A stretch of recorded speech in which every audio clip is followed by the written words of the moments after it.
Diz-nos assim a palavra do Senhor: de repente, juntou-se ao anjo uma grande multidão do exército celestial, louvando a Deus, dizendo, repete comigo, glória a Deus nos mais altos céus,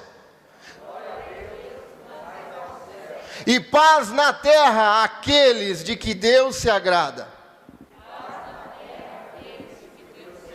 Vamos falar de novo esse cântico. É um cântico curto que tem muita coisa dentro disso daí. Glória a Deus nos mais altos céus.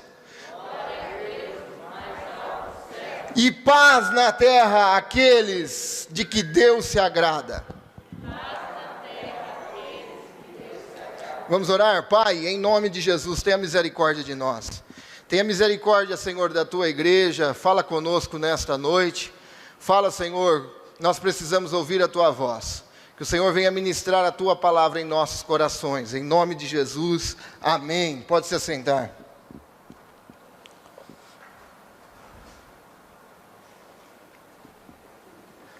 Meus irmãos, existe um livro de Philip Yancey, que se você não leu, você precisa ler. Se chama Jesus, o que eu nunca conheci.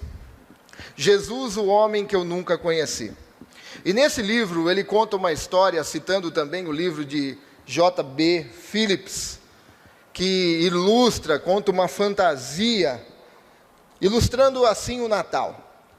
Então ele, contando uma fantasia, ilustrando isso, ele narra essa história entre uma conversa de dois anjos. E dentro desta conversa, desses dois anjos, que estão andando pelo universo, conhecendo todo o universo, um anjo mais velho e um anjo mais novo. E o anjo mais velho está apresentando toda a criação de Deus a este anjo mais novo.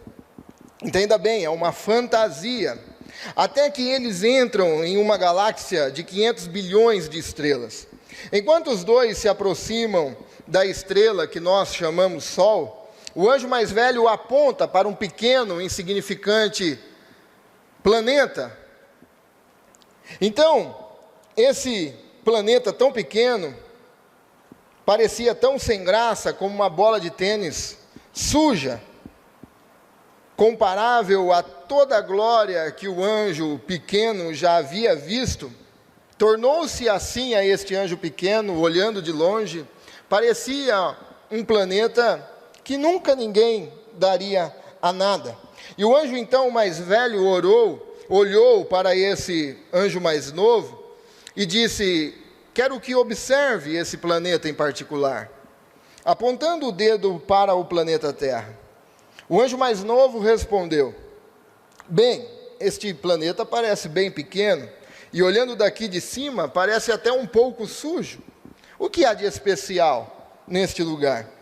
E o mais velho então respondeu, aquele planeta insignificante, pequeno, é o tão conhecido planeta visitado. Então o anjo mais novo disse, você quer dizer então, que o nosso grande e glorioso príncipe desceu em pessoa para essa bolinha pequena? Você está me dizendo que ele desceu tão baixo, humilhou-se tanto, por causa daquelas pequenas criaturas, daquela bolinha flutuante? Então o anjo mais velho respondeu, sim, a este país, a este planeta ele veio. Então, ele depois de responder o anjo mais novo, ele disse, mas penso que ele, o nosso príncipe, não gostaria que chamasse assim, principalmente com esse tom de voz, a essas criaturas. Porque mais estranho que nos pareça, o nosso príncipe os ama. Ele desceu e se humilhou mesmo, para poder torná-los, essas criaturas que você disse, torná-los iguais a ele. O pequeno anjo, então, mais novo, ficou pasmado, pois tal pensamento estava quase além da sua compreensão. Como pode um ser tão glorioso, um ser que não existe, mas que subsiste, um ser que não foi criado, mas é o Criador de tudo, se humilhar e descer a umas criaturas tão desobedientes e inimigas dele.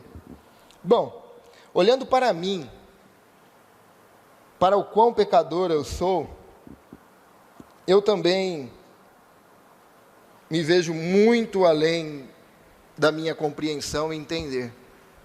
É por isso que João escreve tal maneira, porque João também estava muito além da compreensão dele, este amor de Deus por nós. Mas eu aceito isso como pedra de fundamento da minha fé. Nós não compreendemos, mas nós aceitamos como pedra de fundamento da nossa fé.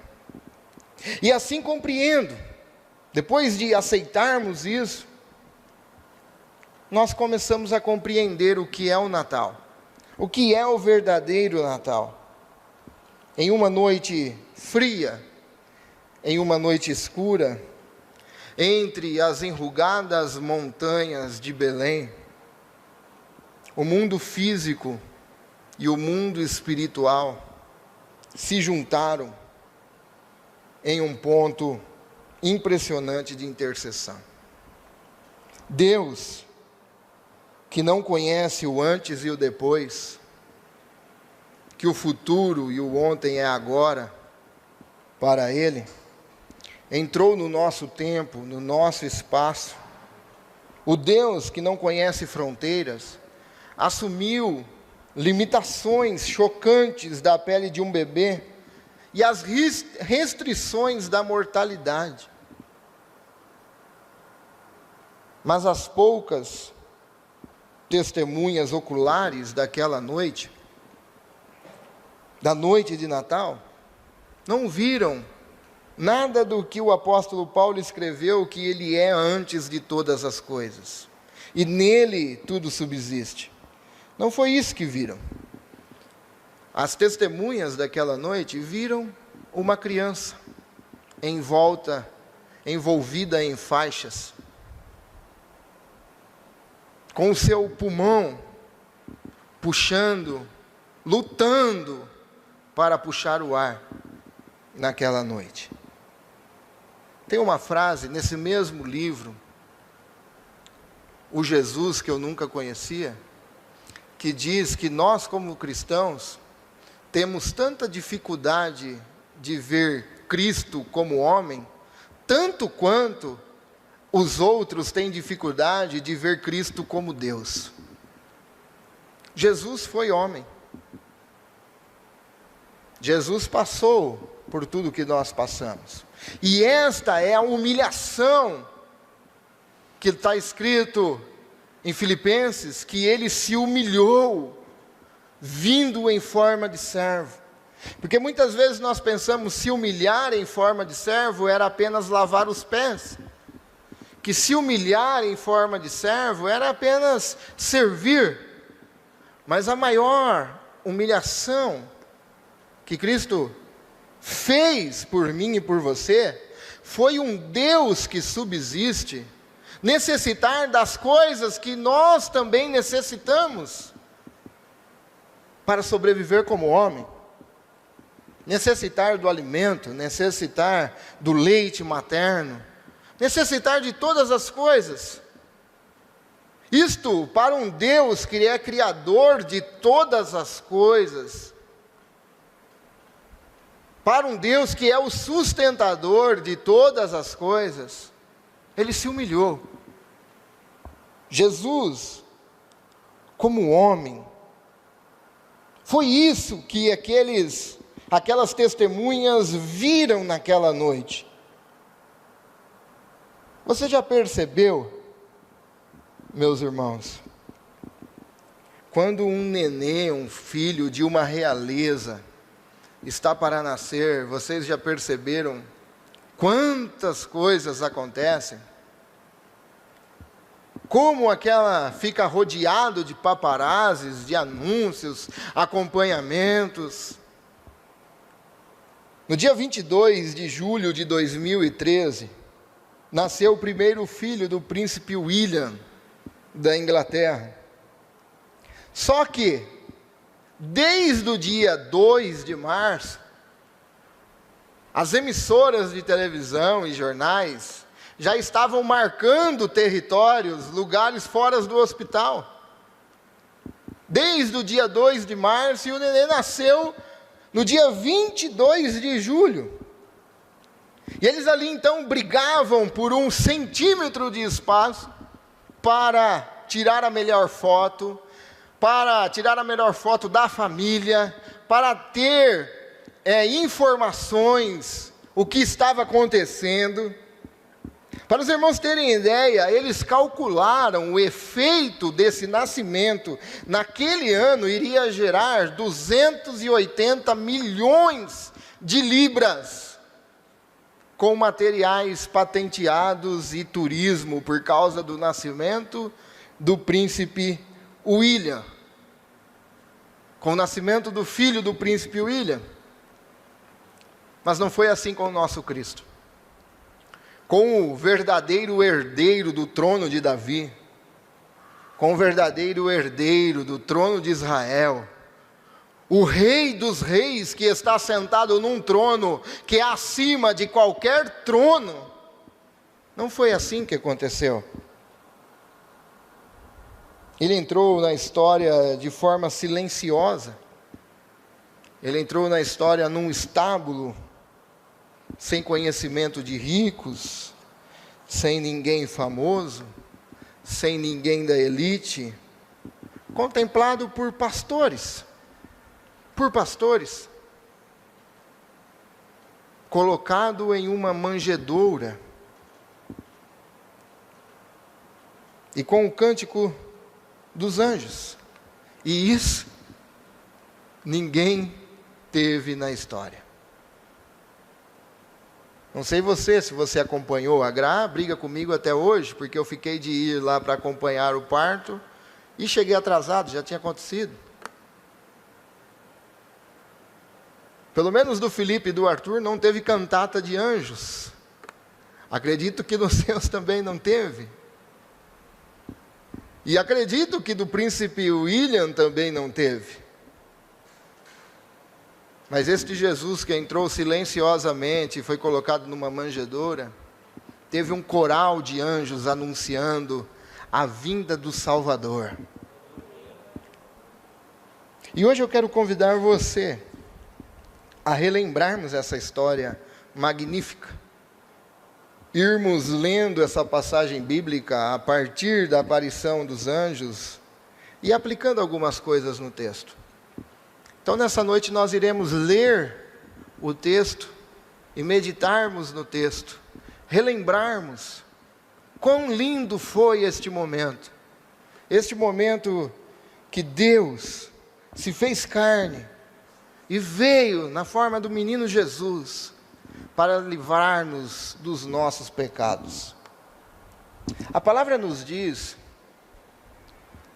no versículo 8, que naquela noite havia alguns pastores nos campos próximos, vigiando rebanhos de ovelhas. Quem eram esses pastores? Como eram vistos esta classe de pastores? Os pastores eram proscritos da sociedade na época, uma classe necessária, mas ao mesmo tempo rejeitada. Como classe, esses pastores levavam consigo uma má reputação. Por causa da natureza dos seus empregos, esses pastores estavam impedidos de observarem algumas leis cerimoniais que os religiosos tanto significava para eles. Não eram considerados fidedignos. Para vocês terem noção, os pastores não podiam ir a um tribunal como testemunha, porque a palavra do pastor não se valia muito. Hoje, se nós formos analisar, não está muito difícil, por causa de uns camaradas que tem por aí, de alguns pastores, né? Todos acabam colocando muitos em descrédito. Mas esses pastores não era sinal como eles eram vistos, que não eram piedosos. Principalmente por causa do seu serviço, que o impedia de observar algumas leis cerimoniais, principalmente o sábado. Os religiosos os taxavam. Foi estes homens, desconsiderados, principalmente pelos religiosos da época, pobres. Muito possível que esses rebanhos eram dos sacerdotes que ofereciam sacrifício, que vendiam no templo essas ovelhas.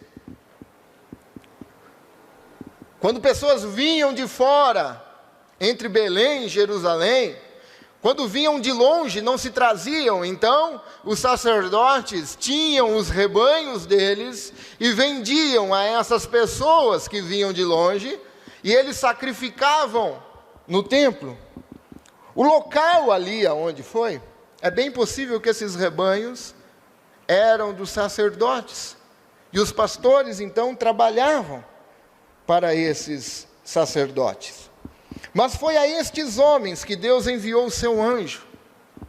Estes homens desprezados, rejeitados, mas Deus enviou o seu anjo anunciando o nascimento de Cristo Jesus, desbancando então os orgulhosos, os soberbos, virando a mesa da soberba. Foi a estes homens, primeiro, que Deus enviou a maior e melhor notícia, que mudaria o mundo, que mudaria as vidas, foi aos pastores.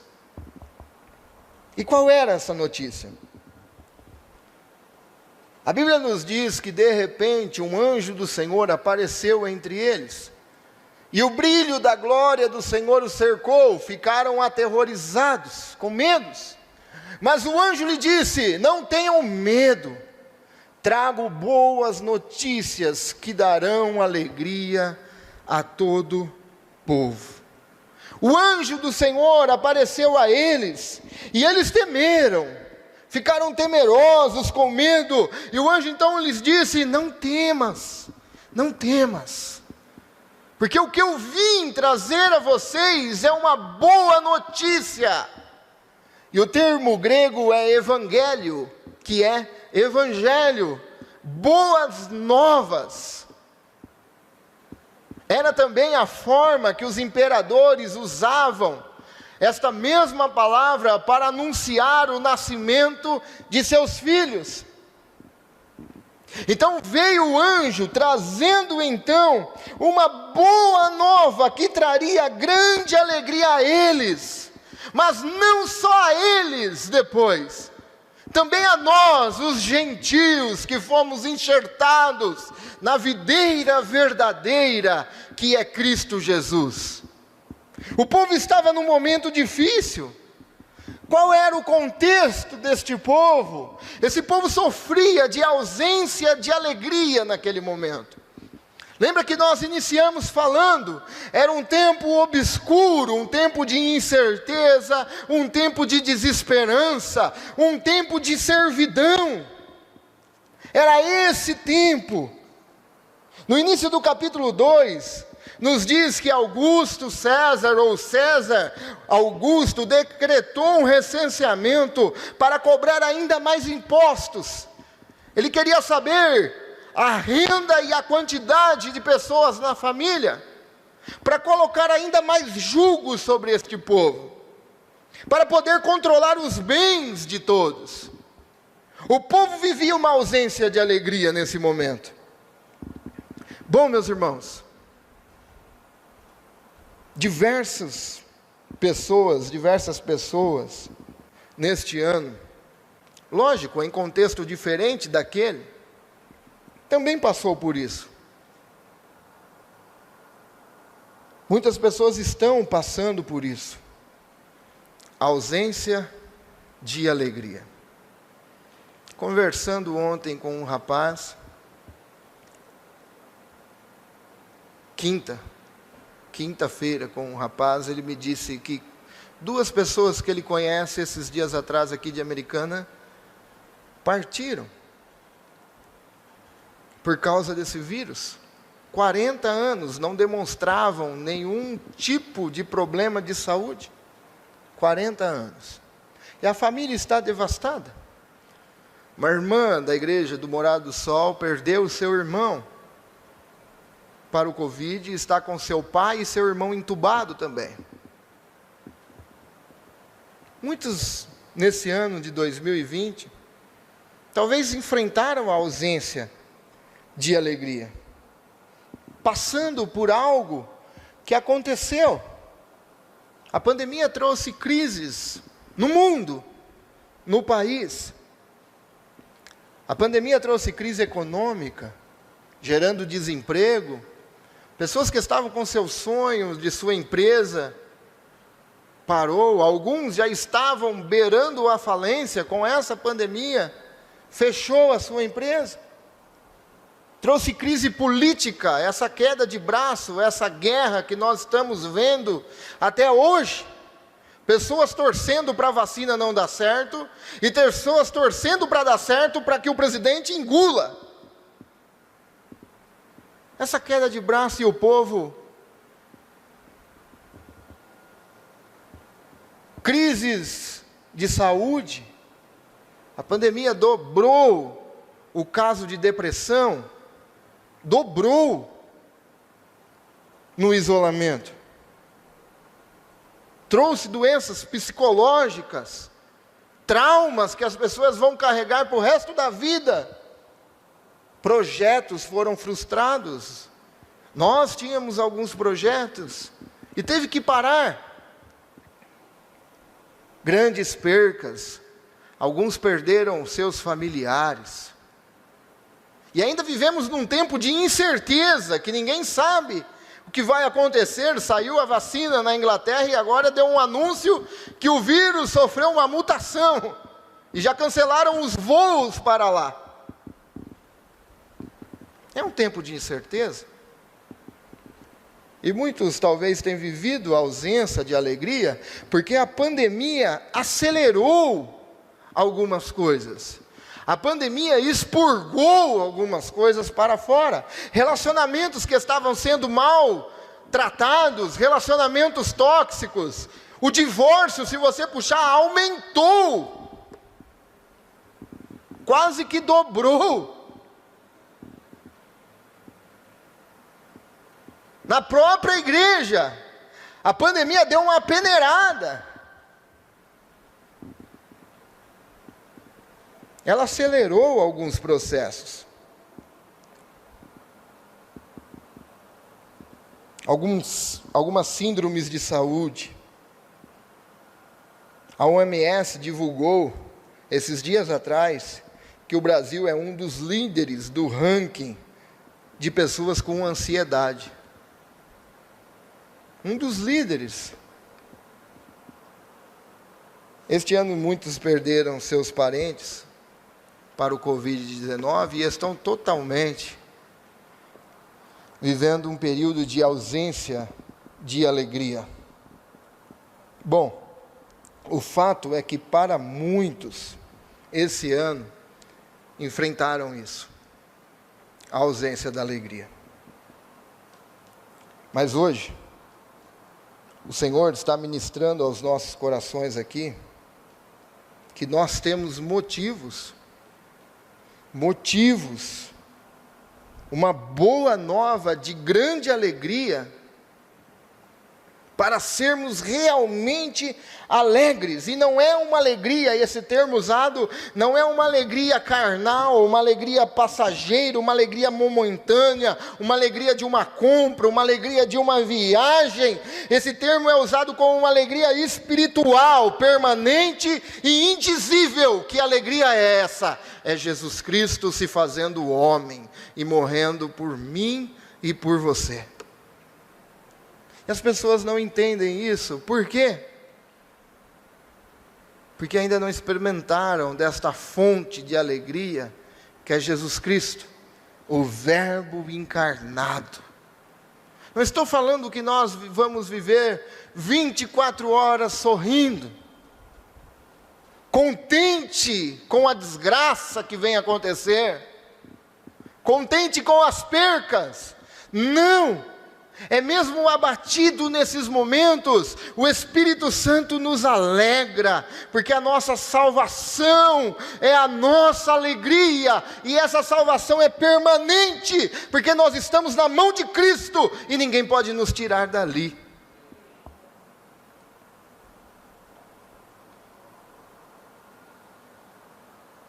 É uma alegria indizível. Esta alegria nasceu um dia na cidade de Belém. Nasceu o nosso Salvador. Não trazendo talvez a alegria da forma que eles esperavam, que os libertassem do jugo de Roma, mas trazendo uma alegria indizível e bem além, que é a salvação para uma vida eterna. Essa é a nossa alegria. Hoje, em Belém, a cidade de Davi, nasceu o Salvador, que é Cristo, o Senhor. Vão, vocês o reconhecerão por este sinal. Encontrarão um bebê enrolado em faixas de pano, deitado numa manjedoura. O nosso rei não veio em um palácio. Quando os magos viram, depois já de haver nascido, algum tempo já depois, viram a estrela, onde eles foram? Eles pensaram, se nasceu um rei, este rei deve estar no palácio. E foram lá que eles foram, procurar o rei dos judeus. Mas este rei não veio num palácio, não veio num berço com grandes personagens em volta, mas sim em uma manjedoura. Esse menino, o Deus encarnado, surpreendeu naquela noite a todos, com a sua entrada no mundo e na história, dessa forma, nesse lugar, o nosso Salvador. Foi ali que o nosso Cristo se fez igual a nós. Para os pastores, esta notícia, uma classe desprezada, uma classe rejeitada, ouvindo então que não estava num palácio, estava sim num estábulo, em uma manjedoura, eles não hesitaram, eles foram até lá. Mas o que eu quero atentar com vocês, nesse texto, que ele não é só o nosso Salvador, mas ele também tem que ser o nosso Senhor. E o texto deixa claro isso para nós. A palavra Senhor é usada a palavra Kyrios. Kyrios, diz um erudito, William Barclay, que Kyrios é a palavra-chave do cristianismo. Porque se nós temos Cristo como nosso Senhor, toda a nossa vida está envolvida por Ele. Kyrios, esta palavra eram os gregos que usavam para os deuses da mitologia. E depois de um tempo, o Império Romano começou a usar, os imperadores tomaram para si esta palavra, tomaram para si o título de Kyrios, Senhor. Então todos que falassem, cumprimentassem algum imperador, teriam que o chamar de Kyrios. A igreja primitiva, quando perseguida, quando iam ser jogados aos leões, tacados na fogueira, ou então decapitados, e tantas outras coisas, assim como Nero usou os crentes, os salvos, para iluminar a cidade de Roma, tacando fogo neles e fazendo deles tocha. Antes de tudo isso daí, e era proposto a eles a se render então ao imperador e reconhecer o imperador como Kyrios, o Senhor. E Kyrios dá uma ideia de dono, de amo, traz a ideia que Ele é o dono de tudo, Ele é o nosso amo. Por que eu quero enfatizar isso? Porque é muito fácil nós querermos Jesus como nosso Salvador. Muitas pessoas querem Jesus como Salvador. Muitas pessoas buscam um Salvador. Muitos querem. Principalmente se essas pessoas estiverem com problemas, eles querem um Salvador para os seus problemas.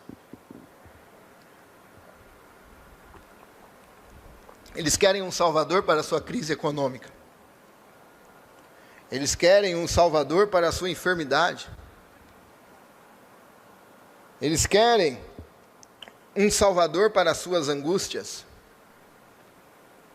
Ou até mesmo para a sua alma. Quem não quer trocar o inferno pelo paraíso, pelo céu?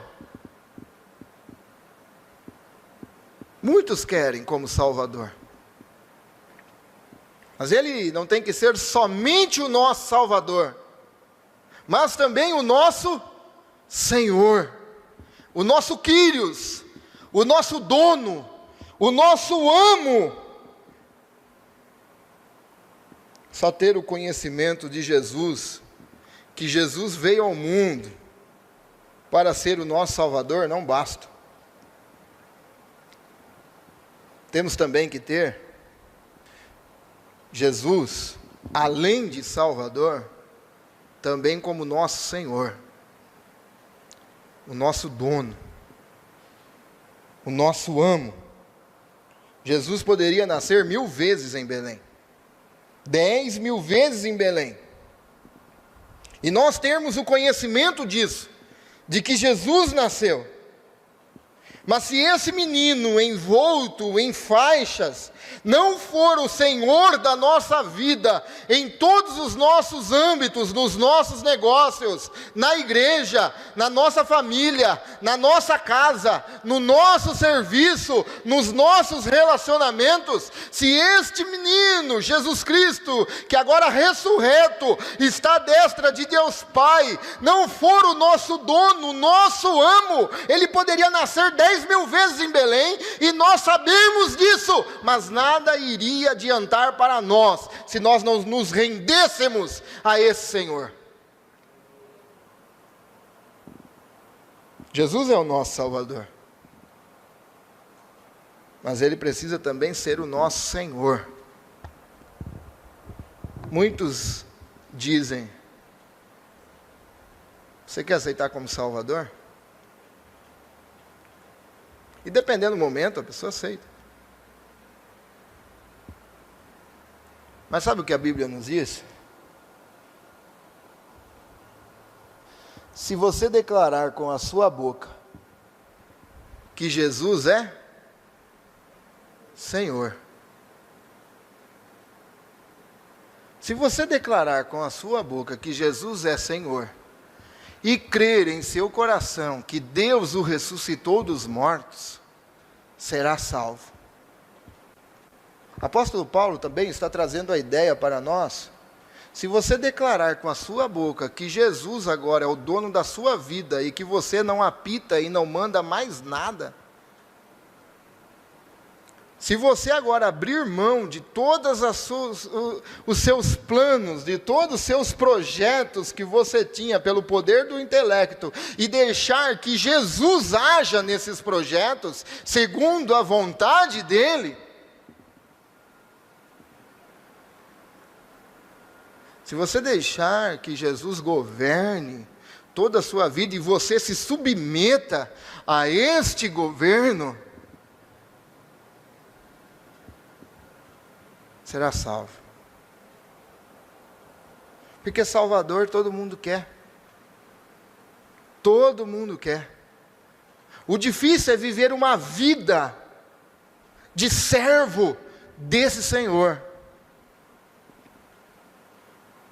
O difícil é viver uma vida de servo quando Cristo é o nosso Senhor, e Ele diz, nessa área não, Robert, aqui você não pode, Senhor, mas só um pouquinho, não tem nada a ver, Senhor, não tem nada a ver fazer isso, não tem nada a ver fazer aquilo, nada a ver. E Jesus fala, eu sou o Senhor ou não? Eu sou dono ou não?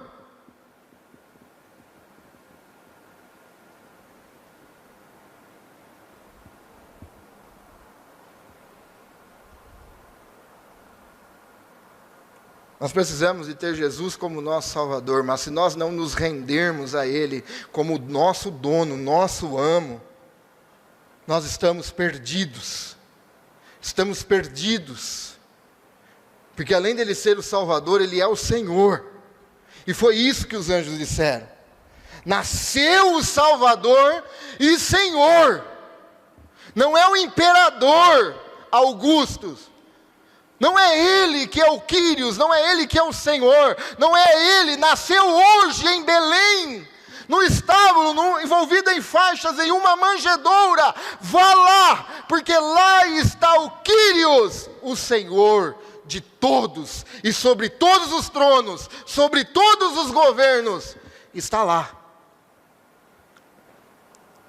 Mas é tão difícil nós, às vezes, nas nossas vidas, até aqui Ele é o nosso Senhor, mas a partir daqui, deixa que eu faço. Estou me lembrando de um caso agora, que um irmão uma vez, não é daqui não, tá? Contou, uma bênção, sabe uma bênção? Foi no mercado, a Caixa devolveu o mesmo valor que ele pagou de troco. E aí ele falou, que bênção recebi de Deus. A coitada da Caixa teve que pagar depois o que saiu do caixa.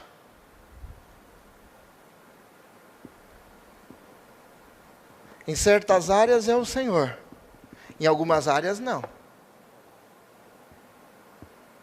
Em algumas áreas eu me submeto, mas outras áreas não.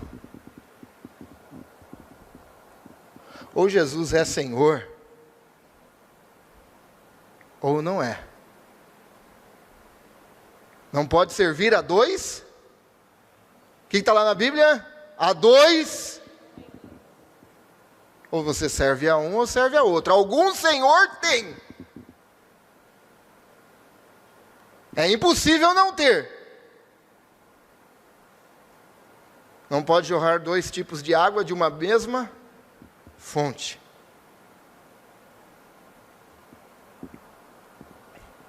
Nasceu o Senhor. Então, depois de ter anunciado que em Belém nasceu o Salvador e Senhor, e depois de dizerem como eles encontrariam o neném, o que aconteceu? E de repente juntou-se ao anjo uma grande multidão. Imagine um negócio desse. Os pastores já estavam com medo com um anjo.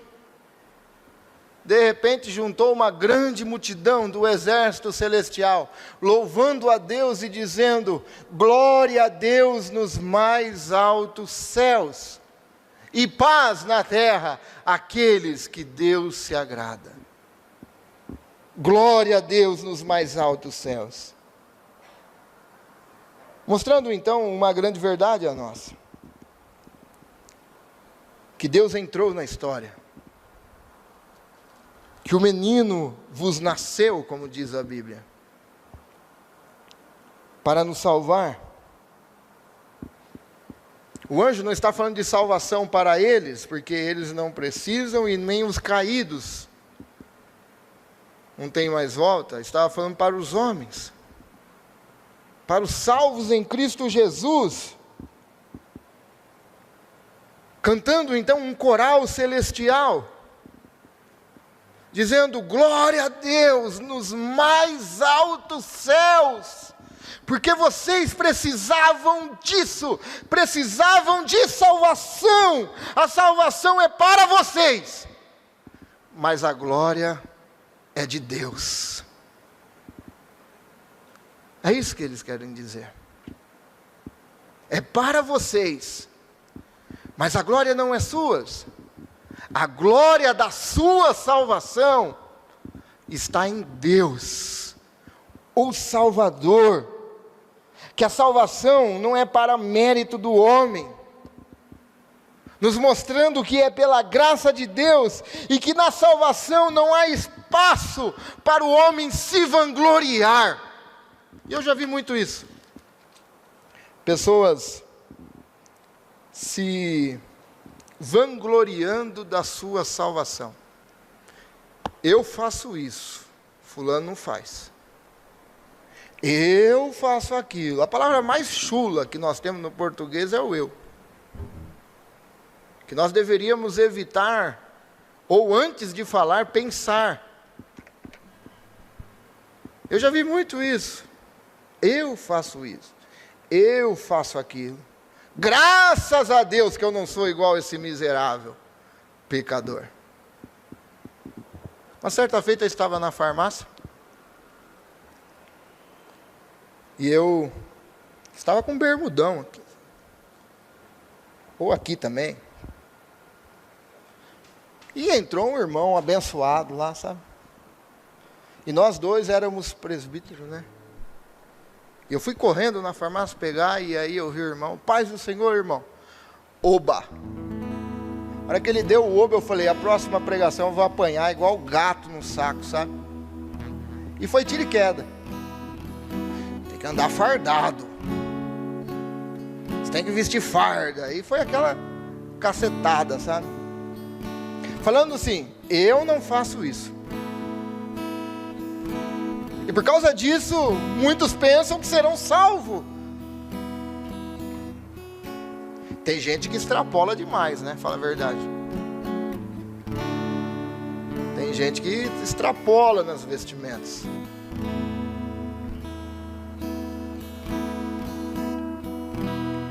Mas as pessoas se vangloriam naquilo que fazem, achando que o mérito da sua salvação está nela. E os anjos mostrou para nós: um menino vos nasceu, o Salvador, o Senhor. Glória a Deus nas alturas. A glória da nossa salvação está em Deus. Tem muita pessoa achando que vai chegar lá pelo seu próprio mérito, por aquilo que fez. Não, ele vai chegar apesar daquilo que não fez. Ele vai estar lá. E nós vamos nos surpreender muito lá. Porque a própria palavra nos diz, e lá está falando de igreja: Senhor, em teu nome eu profetizei, em teu nome expulsei demônios. Você já viu alguém que não é igreja fazer isso? Igreja, né? Você já viu? Jesus há de falar: apartai-vos de mim. Não é que eu nem lembro de você, não é isso. Apartai-vos porque eu não te conheço. Não sei nem quem é. Não é o que nós fazemos, mas é apesar daquilo que não fazemos. Cristo doou a sua vida por mim e por você, e nós fomos salvos, não pelos nossos méritos, mas apesar dos nossos ineméritos. Nós chegaremos lá pela graça boa e salvadora de Jesus Cristo.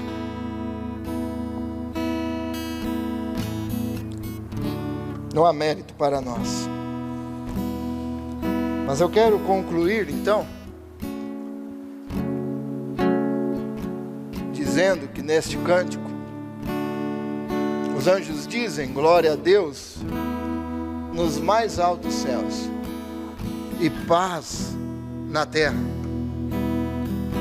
Paz na terra. E fala a verdade, falar de Natal tem tudo a ver com paz, né? Muitas pessoas buscam a paz nesse tempo. Muitas pessoas falam de paz nesse momento. Muitas pessoas. Tem até aquela música, né? Noite de paz. O Natal tem a ver com paz. O Natal carrega no âmago do cerne é paz. Você pode ter outra tradução na sua Bíblia. paz na terra entre os homens, a quem Ele quer bem. Ou então na sua Bíblia pode estar paz na terra entre os homens, de boa vontade. Mas o cerne do versículo está na paz. Uma, porque esse menino que nasceu é chamado e é o príncipe da paz. Isaías 9:6, pois um menino vos nasceu, e um filho se vos deu, e o nome dele é Conselheiro, Deus forte, Pai da eternidade e Príncipe da paz. Glória a Deus nas alturas e paz na terra. E na verdade, paz é uma realidade do céu. Paz é uma realidade do reino de Deus. E a pergunta para nós então, é possível ter paz? É possível viver uma vida de paz? Tudo que nós dissemos, né? Esses dias eu disse ao meu irmão, o que eu quero é terminar 2020 em paz. É tudo que nós queremos. Quem não quer? As pessoas estão em busca disso. Todos nós queremos, e você pode ouvir isso, eu quero paz. E é possível desfrutar da paz? Deus trouxe então a realidade do reino dos céus a nós, na pessoa de Cristo Jesus, o príncipe da paz. Desde o Éden, desde a queda do homem, nós estávamos em guerra com Deus. Desde a queda, nós éramos inimigos de Deus, estávamos constantemente em guerra, e Deus, através do seu Filho, nos reconciliou consigo mesmo, e estabeleceu então paz conosco, e hoje não estamos mais em guerra com Deus, pelo contrário, nos tornamos filhos de Deus. Filhos de Deus. A guerra se acabou quando este menino nasceu na história, o Deus encarnado entrou na minha e na tua história. A nossa guerra se acabou com Deus, através do sacrifício do Filho. O que eu quero lhe dizer nesta noite é, se você quer experimentar a paz de verdade, você precisa então experimentar esta reconciliação com a fonte da paz, que é Cristo Jesus. Abrindo mão então dos seus métodos, abrindo mão de todos os seus esforços e aceitando, se submetendo à forma de justiça que Deus fez em seu Filho, sendo totalmente suficiente para reconciliar-nos nós com Deus. Abrindo mão das nossas formas, abrindo mão dos nossos métodos, das nossas regras, e aceitar então a imputação da justiça de Deus, sendo totalmente suficiente na pessoa de Cristo Jesus. É essa forma. Essa foi a forma que Deus escolheu. Se Deus quisesse que você fizesse diversas coisas, Ele não enviaria, porque você faria ser salvo por você mesmo. Mas a forma que Deus escolheu, porque era impossível outra, era imputando a sua justiça no Filho Jesus Cristo. E foi isso que Jesus fez. O profeta vai dizer que Ele tomou o cálice da ira, que era nosso, e Jesus tomou este cálice por nós. Doeu tanto, o sofrimento foi tanto, que Ele clamou: Eloi, Eloi, lama sabachthani. Deus meu, por que me desamparaste? Se possível, passa de mim este cálice, mas que seja feita a tua vontade e não a minha. E esta era a forma, a vontade de Deus. Que nós precisamos fazer? Abrir mão dos nossos métodos, abrir mão das nossas formas e nos submetermos a este reino de Deus, que não é somente um culto, mas é uma vida, um governo sobre as nossas vidas em todos os âmbitos, em todas as áreas.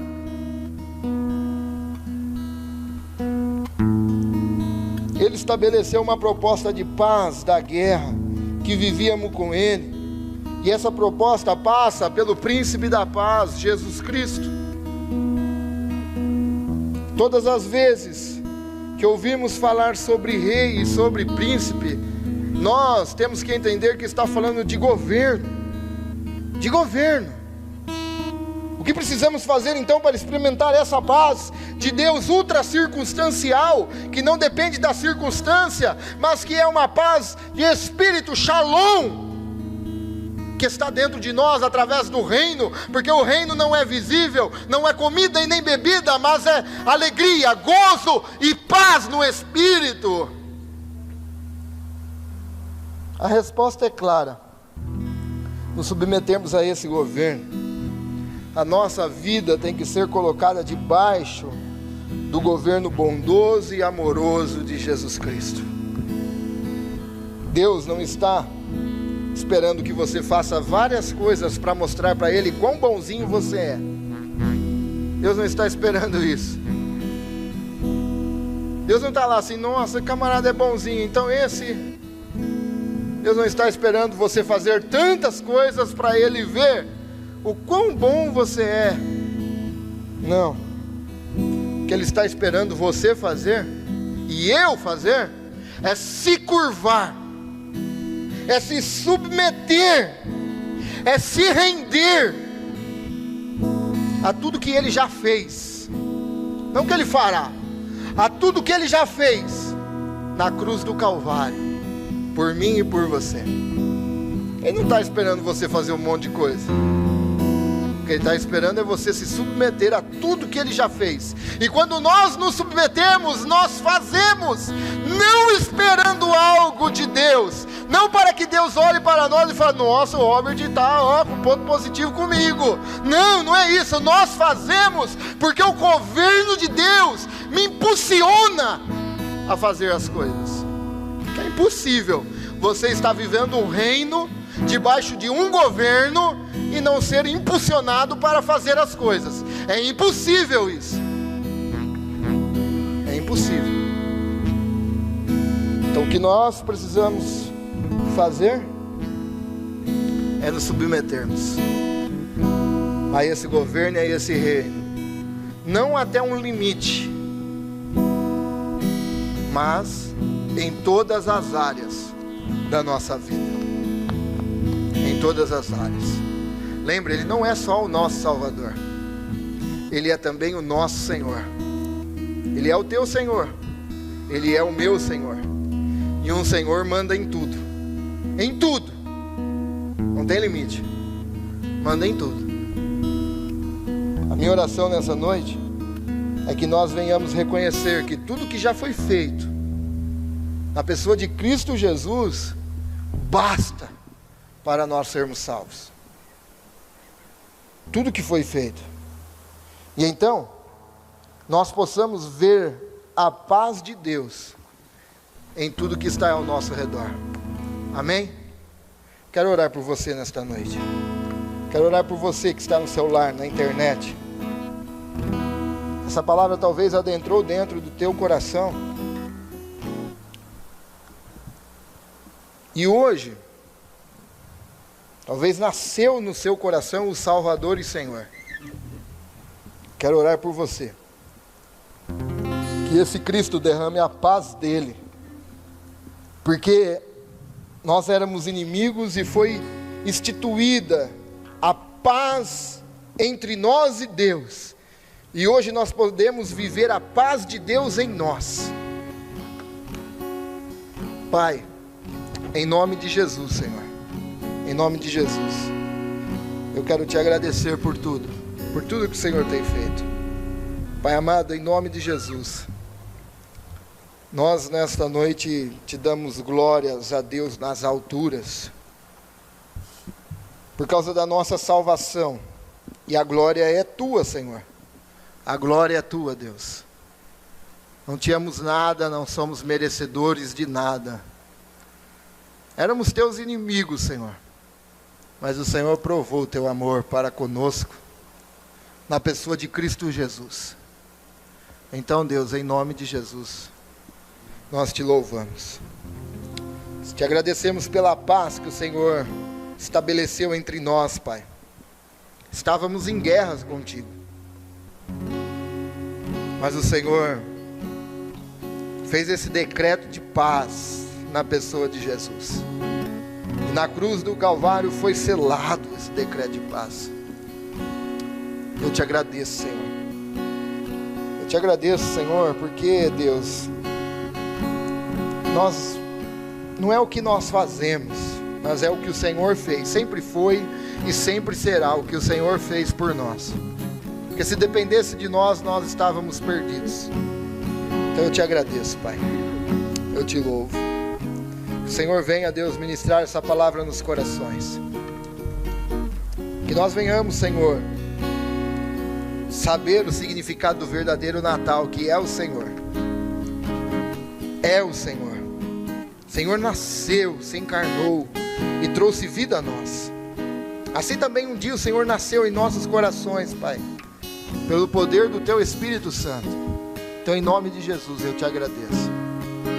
Abençoa, Senhor, fala conosco no decorrer dessa semana. Abençoa os nossos irmãos que estão nos seus lares, ministrando a Tua paz também a eles. Em nome de Jesus. Amém.